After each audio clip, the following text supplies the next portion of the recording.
Back in May, I went from 10,000 subscribers to 100,000 in about 20 days. And then from there to nearly 700,000 in another 3 months as of writing this script. Okay, we get it. Good for you. It's got me messed up, man! Someone took my brain with both hands and just... Let me just get this off my chest first. This is awesome. This is insane. This is something I've always dreamed of since starting my first YouTube account in 2009. That was 16 years ago. How old do you feel? What? But I never once thought it would actually happen. I am so incredibly grateful that you are here and watching and enjoying what I do. Your comments fill me with joy and warmth and appreciation. I'd always dreamed of even having just a small following, 5,000-10,000 subscribers who liked watching my crap. I thought, man, if I had that, I'd be eternally happy. And, well, we've blown right past that goal. So tell me why I'm sitting here on a pile of my wildest hopes and dreams come to fruition and feeling so stressed out. What is wrong with me? I've got it made. This is it, man. I get to animate heads getting blown off, goobers ingesting glass, metals, and housing materials for a living. This is awesome. Yet I am in so much fear of failure. Bro. I brew on this a lot. I think about it every single day. And I think I've figured out some of the big reasons why. And this might even be a helpful consideration for folks who also want to become content creators. Particularly if you have your sights set on short form content. I always thought blowing up would feel like winning the lottery. And I guess it does. But I think Dan Henschel said it best. I'll tell you what happens when you go viral. This. You sit on your phone alone until everybody forgets. You have two options when you make a viral video. You can let it run its course until it joins the ocean of prior week-long sensations, or you can chase it and repeat that cycle until you lose sight of what made you so interesting in the first place.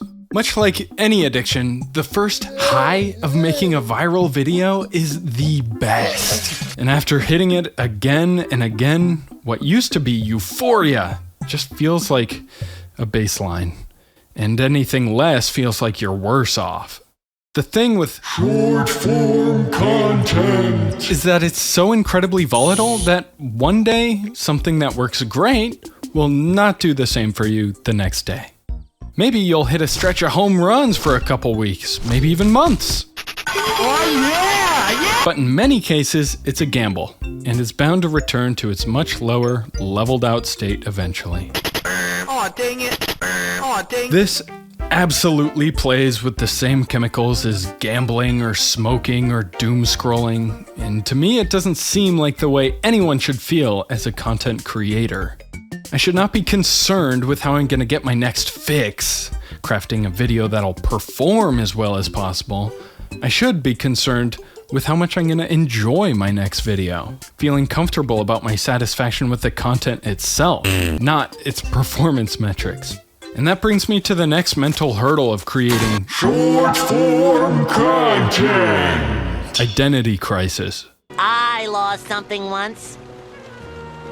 The foundation of what I do is based on something I love, making Flipnote animations. What are you doing? Animating. This I know to be true, no issues there. But when thinking about what to make, that's when things become a little less clear. Do I really like to animate people exploding over and over again? Or do I just do it because historically it's done well for me and that's what I think the audience likes? Well, I do honestly like animating the silly stuff I make. It's what I've always made. But if I'm being honest with myself, I don't know if it's what I would be making if I wasn't so concerned with video performance. I hate admitting this, and I think I'm in denial about it a lot of the time. I make what I make because I like to make it. That's what I like to say about everything I do. It surely makes me feel better about myself than I make what I make because I think it'll get me more views. in reality. My truth is really a blend of the two statements. But if I really reflect and come to terms with the fact that I am addicted to seeing numbers go up, it really becomes a reality about myself I have to confront. I'm becoming a content sociopath!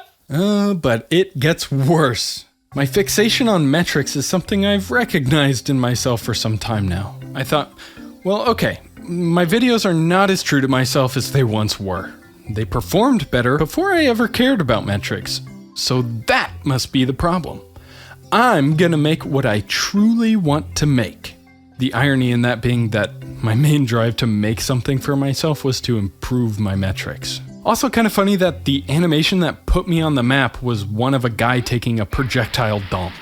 Ah, man, I've really lost sight of myself. I haven't made a diarrhea footnote in ages.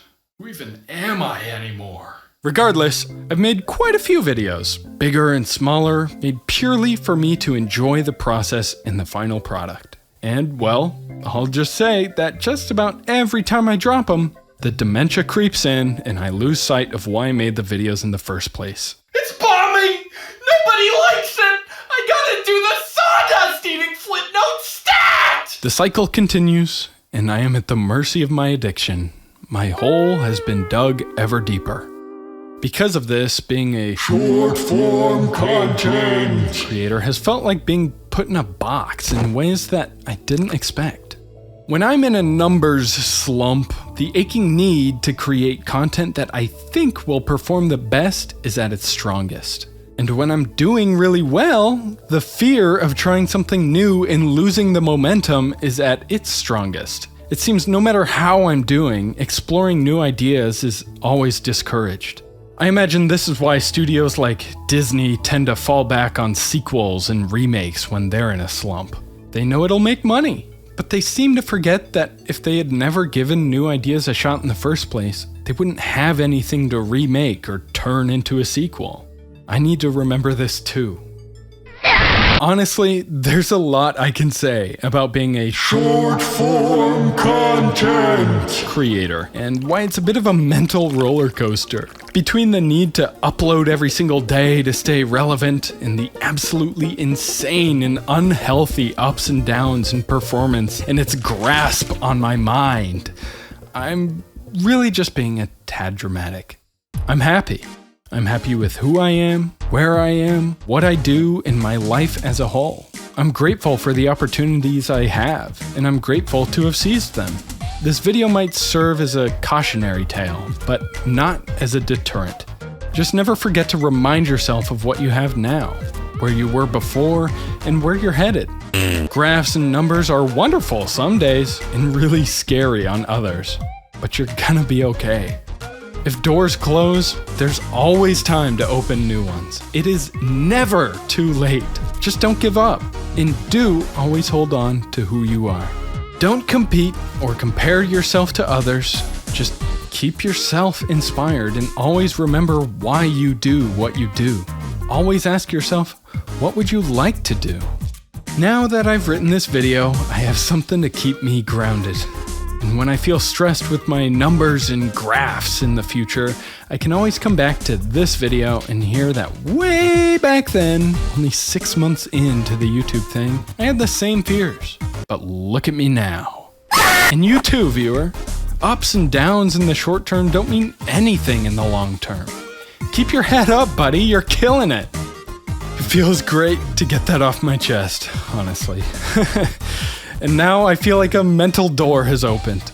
I feel motivated and ready to press forward. And I hope you do too. And hey, no matter what you're working to achieve, we got this. You have an awesome day. Bye-bye!